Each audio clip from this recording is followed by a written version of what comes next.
All right, we're back. Part 2 of Pravir Malik.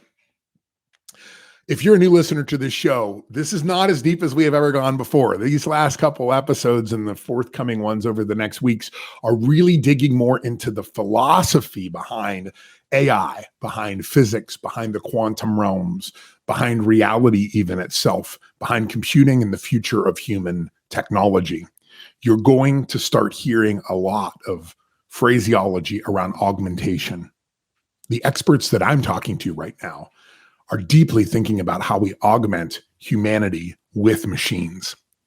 Now, we used to call that wearables. We used to call it a lot of different things. But I think what we're going to learn over the coming months and years is that augmented human beings are where the future is.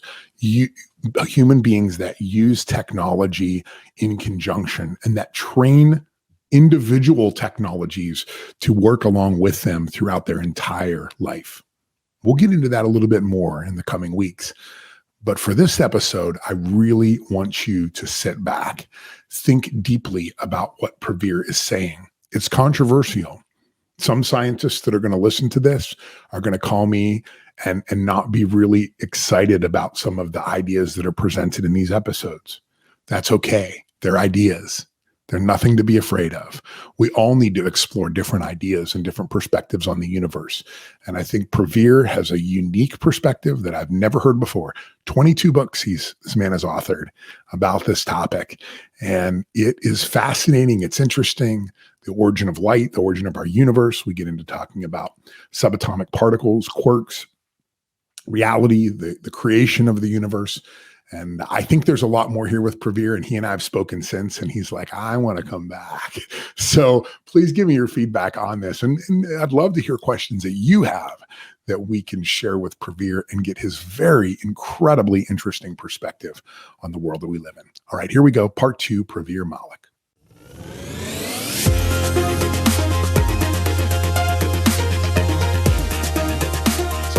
AI. Tell me a little bit about what your thoughts are on the AI that we're seeing right now and how that works and where we're going with it. Sure. So essentially, if I boil it down to what AI is, in some sense, it's an output of human intelligence. Yes. Because we have certain abilities, like for example, memory or ability to manipulate logic, or our ability to operate in certain conceptual spaces. And at the very best, what AI is, it's a replication of that, just done at an order of magnitude increase in computing power, which gives it its extraordinary kind of look and feel that we see in applications that are emerging today, right? Yeah. But it's an output of human intelligence. It can't be anything else. That's what it is. Right? Yeah. Yeah, and I think that is something that people misunderstand, and I think it's one of the reasons when ChatGPT came on the scene back in December. I had a female executive friend of mine try it to do some copywriting, and she said, "Wow, it's really sexist and racist." And I said, "No, it's not really sexist and racist. We're really sexist and racist. Yeah. That's the reason that the output looks that way." Yeah. And then I showed her how to ask it to speak from a feminine perspective and to add an IQ prompt in there and do some other things to get different results. But it is true. It's not actually artificial intelligence right now. It's actual intelligence. It's the sum of human knowledge expressed by a machine. Yes. And so there's a very deep connection to quantum, and if you don't mind, I want to go there. Please. Yeah. So essentially, if we go through that, if I just quickly recall that trajectory that we went through earlier, yes, and we can see that, for example, if we assume that we've got this quantum level, which is something mysterious, we barely understand it, and then we know that there's definite outputs of that quantum level. We've seen quantum particles emerge. We've seen quantum particles come together and create atoms. We see atoms come together to create molecules. Molecules come together to create molecular plans and cells. Cells come together and create different tissue. Tissue comes together and creates different living species, plants, animals, humans, and so on. So in some way, we can say that there's some kind of native intelligence at the quantum level. So what I want to propose is that there's native intelligence that seeks to embody itself in progressively more complex form so that it can begin to operate in the world in a more complex manner. So we see an atom that has a very, in a sense, simple operation, right? I mean, so if you've got an atomic number of 47, you're destined to always act the same way. You're going to act like silver no matter what. Okay, so you have a certain way in which you are going to operate in the world.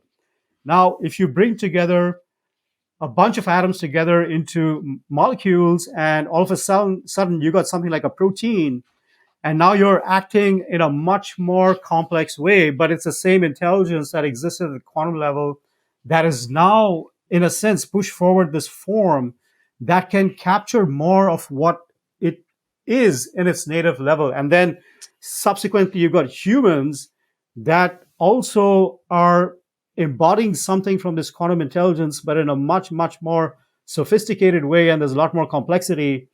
And so overall, the human has a huge kind of leap from any kind of molecular plans or atoms in their mode of operation. Now, if you look at AI is not emerging from the quantum levels, it's emerging from the human level. So there's a disconnect between the quantum level, what I'm saying is the source of all intelligence, Yes. and AI, which is just generated from human intelligence. So if we want to get to the next level of intelligence, we don't go to AI. We got to go back to the quantum level because that's where everything is coming from, right? I love where you're going with this. Let me ask, it's funny. We talked about limbic resonance a little earlier and how human beings' limbic system will synchronize when they're in small groups. I mean, essentially what I was thinking about as you were talking is that, this knowledge that is intrinsic in a quark that just keeps going into a larger and larger form. In some senses, it is that resonance, right? It is all of these things forming into more and more complex systems, and evolving in that direction. I guess the big question, right? There's two. I mean, I'd love to talk a little bit more about AI and a theory that I have that I think is very controversial as well. But I mean, where does that initial knowledge come from, or is it just based because infinity is infinity, it was going to happen?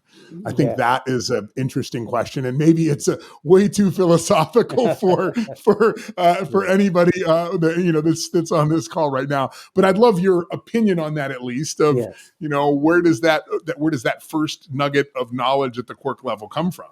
Yes, and you said it. So essentially, when you talk about the quantum level, and that's, to me, that's a place of infinity. Yeah, it's just a result of infinity. Yeah, it has to happen. And so there's all kinds of possibility that lives in there that animates the quantum level. But that's, in a sense, non-material. It's subtle. It's subtle energy. And once the experiment of materialization began, there's no way but to make these material forms more and more complex so that they can house more of the possibility that exists at the quantum level. The infinity of intelligence that exists at the quantum level seeks always more complex form by which to express itself materially. And so, currently we've reached the human level, and we can say, as if you look at the different interpretations of singularity and where AI is going to go, whether you look at kind of network theory or different neural lace theories or just AI robotics theories or whatever it is, I come back to this point. It's not tapping into quantum intelligence. It's not going to the source of intelligence, but it's being driven off the human intelligence, and therefore it is fundamentally going to hit a dead end because human intelligence will be overtaken by some other intelligence that emerges from the quantum levels. Now, that's not to say, I mean, if we practice certain things, then in a sense, I mean, this is, really going off the boundary here, but yeah, it's okay. But I'm about ready to go one step further, so please feel free. All right. So, there's no reason why the way that we think and the way we use logic and reason and our limbic systems, there's no reason why that's the ultimate of what intelligence is, or what possibility or what consciousness is. So, I can use a different word, that there's a different kind of consciousness at the quantum level. And then if we open ourselves in a certain way to this quantum level, then something else can emerge. It can, in fact. I love that. I think that's really fascinating. So I'm going to throw out my crazy theory here. I've never heard anybody talk about this before, but just recently I wrote this down and I thought, well, I'll probably, thank God we're not in ancient Greece, or, somebody told me. But I was curious about this concept. And the concept is that, how we have evolved as humans is based upon mutations, right? Mutations that become more and more beneficial to us.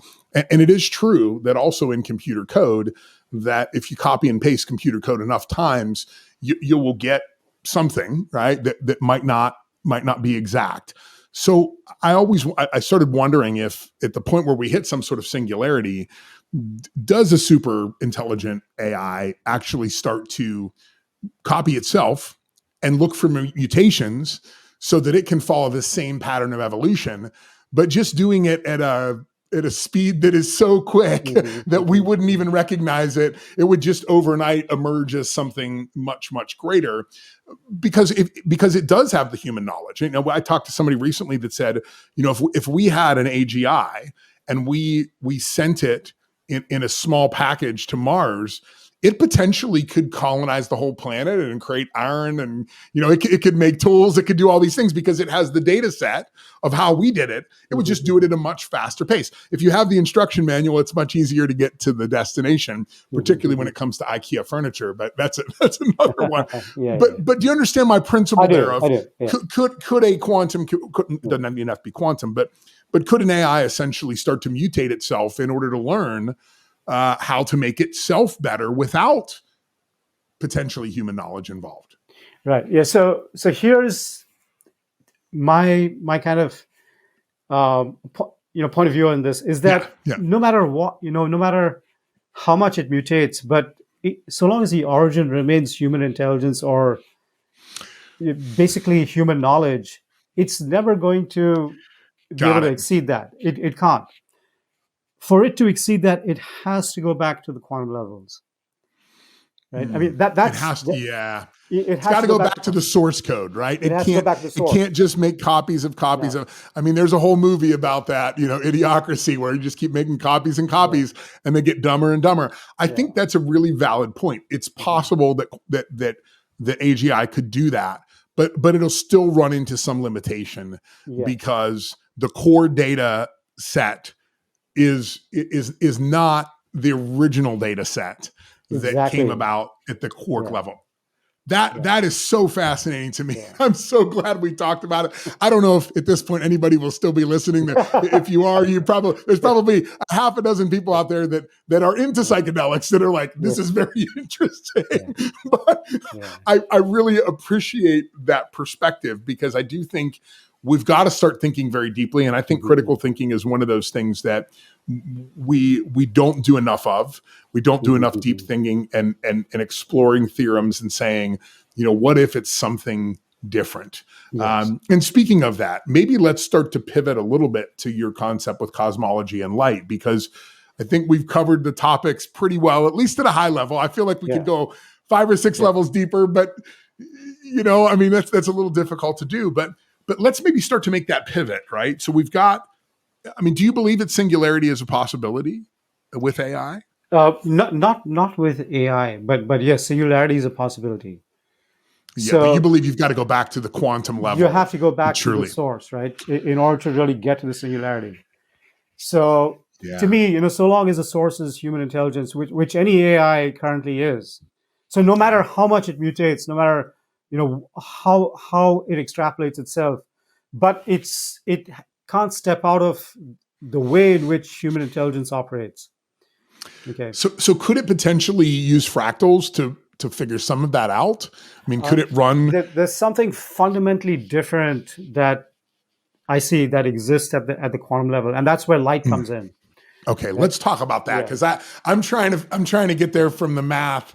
Right. I'm like, well, couldn't it just run a fractal out until what we think is infinity, but maybe find a solution at the bottom of that fractal that we just can't mathematically calculate right now?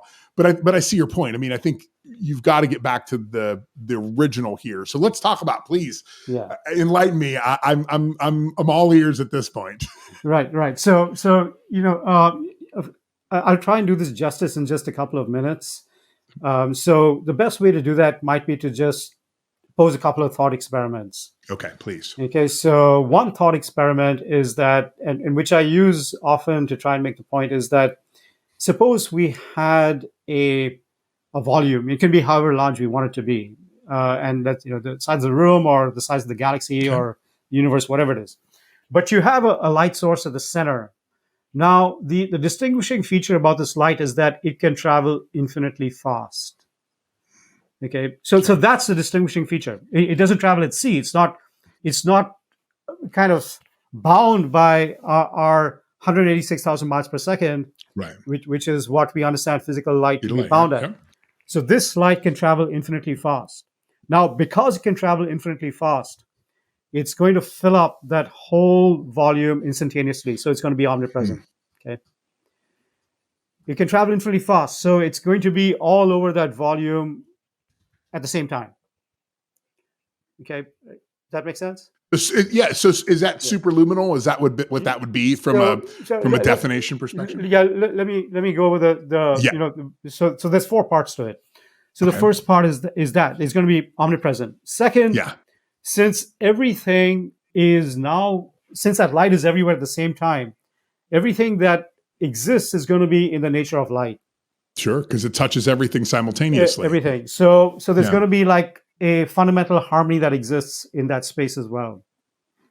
Okay, so just conceptually here. Yes, I understand what you mean. Yeah, I got it. So if anything appears or disappears in that fabric of light, light's going to know about that right away. So it's going to have an instantaneous knowledge of everything.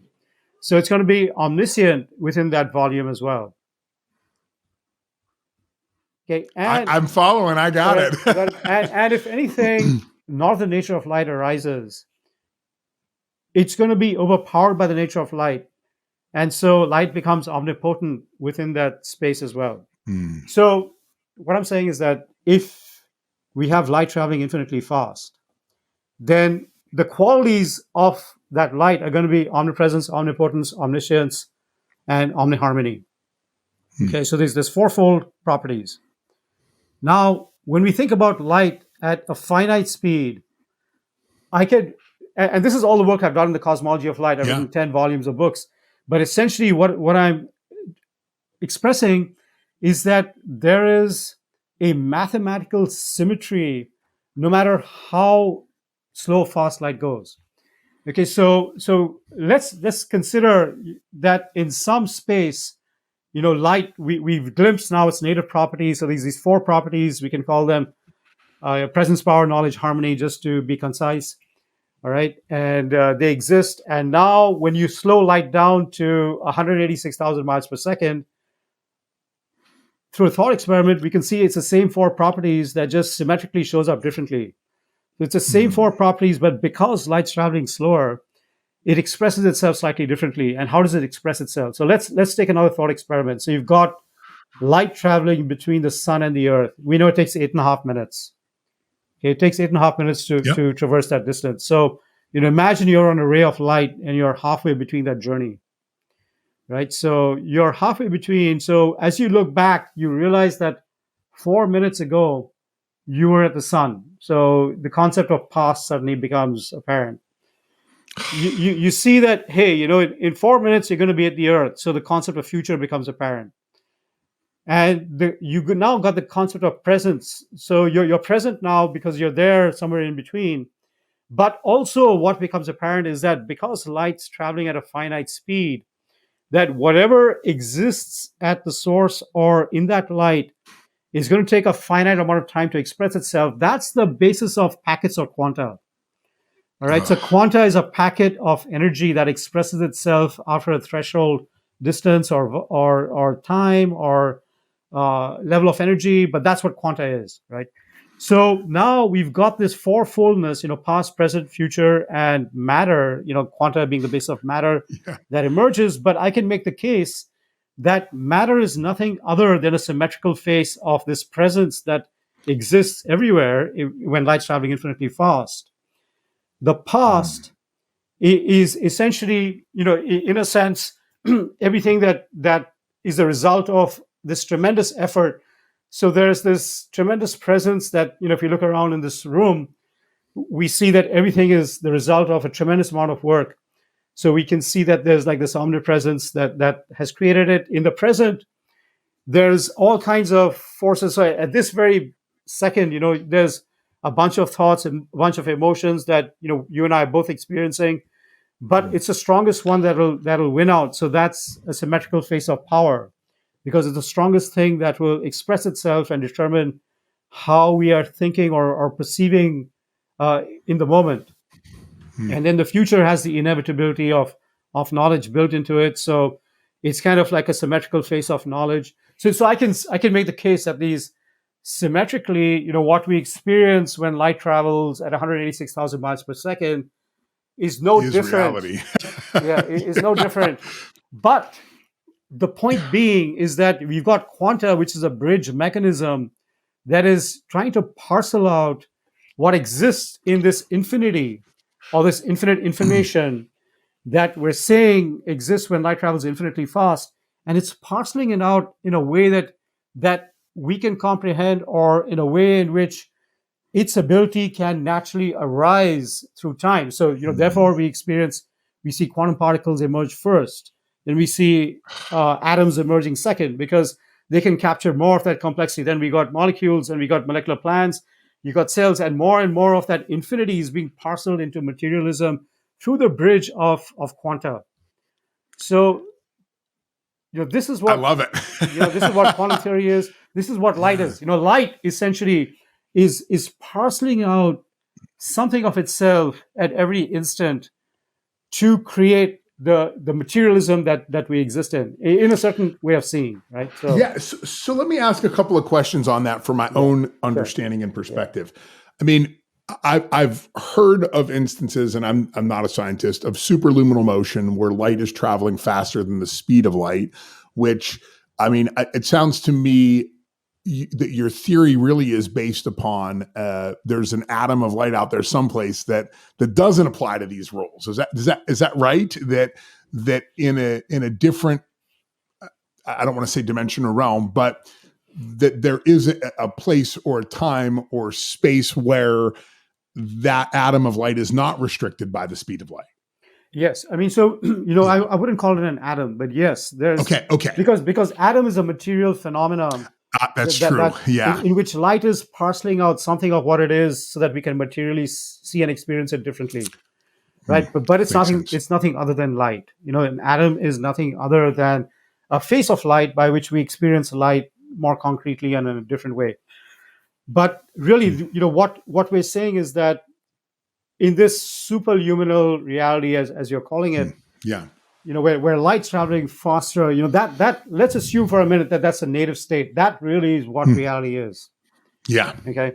And it's being parceled out, and we're experiencing it because we've grown up, and our instrumentation has developed within this confined space. Confined space where light's traveling slower.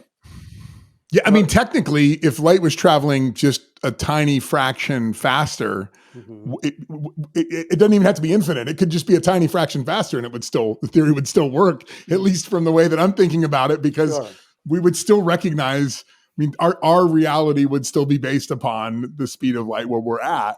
But it is funny. I actually had heard many, many years ago someone theorize about superluminal motion and the origin of the universe, and said, if there is a God, all it is just an infinitesimally small particle of light, which is both omnipresent and omnipotent and all of those kind of things. I came from a very religious background, and I heard a preacher say this one time, and that is actually what turned me on. I was probably 16 years old, got me interested in science, was this person actually saying, I think we could explain it in this tiny little thing. And I thought, that's pretty fast. I'd never heard that before. So that's why I'm so excited about your theory here, because it goes back to that sort of concept that maybe there's something that we don't see, and it doesn't have to be infinitely large.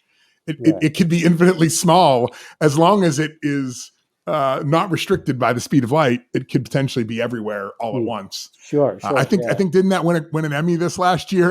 That was a great movie that was all about everything everywhere all at once. Yes. Now that was talking more about dimensional shifts. Yes. But I totally can see where you're coming from this.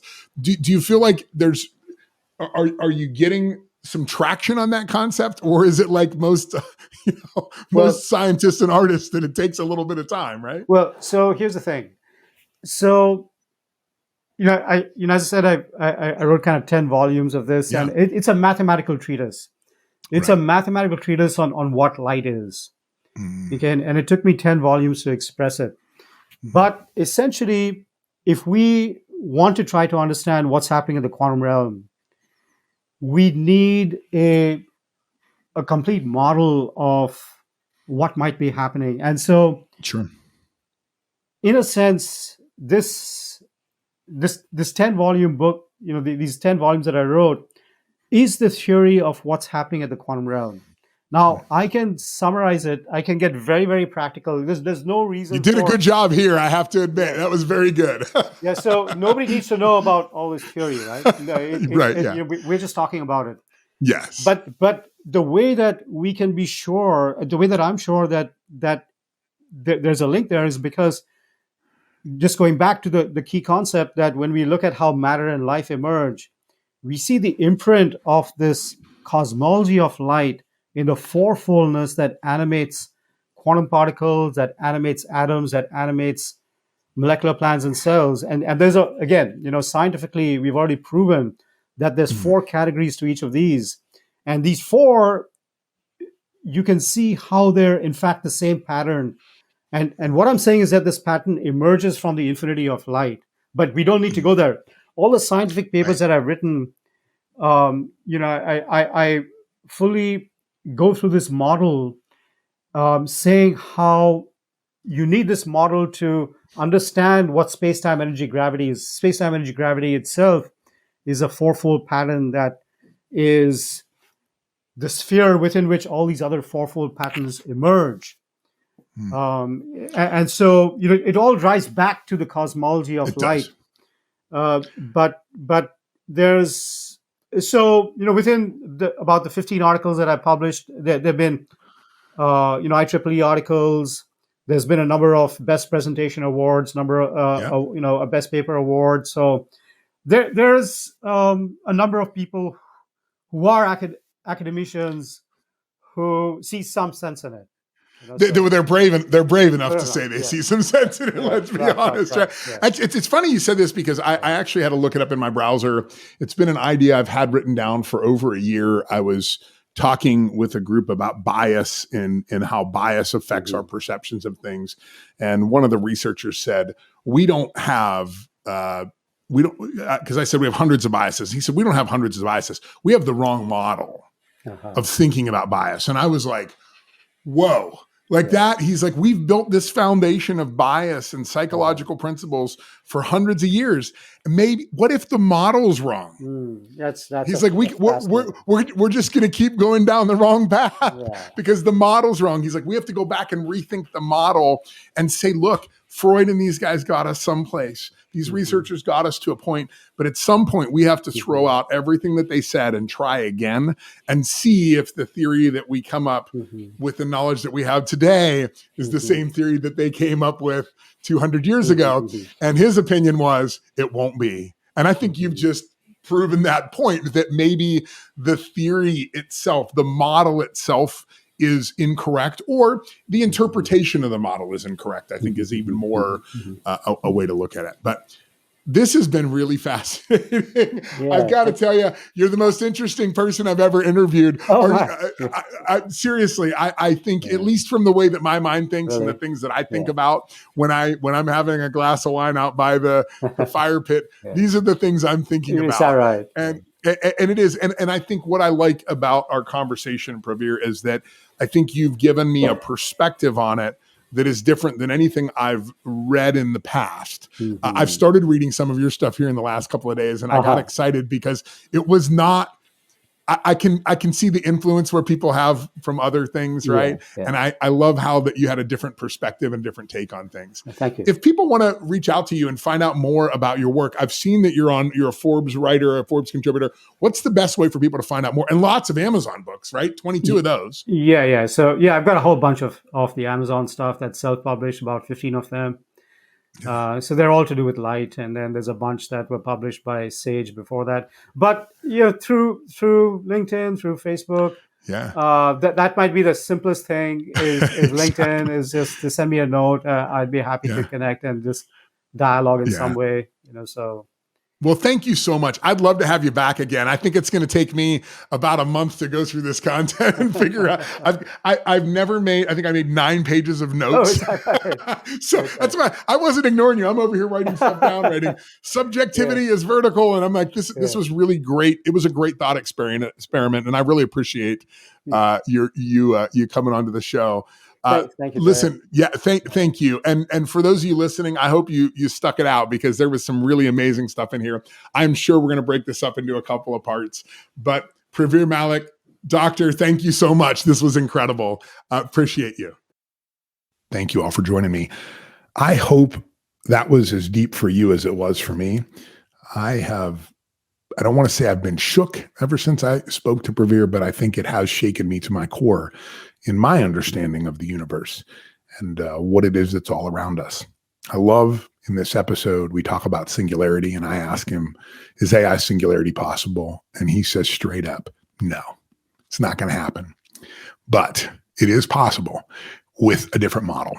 A model that looks at the quirks of our universe, gets into the quantum physics of our universe, and figures out how to harvest this deep innate intelligence that is locked inside every atom in this entire thing we call Earth and in the entire reality that we live in today. I hope you enjoyed it as much as I did. Thanks for listening to The Convergence. If you want more information about the topics you've heard here today, reach out to us at theconvergencepodcast.com.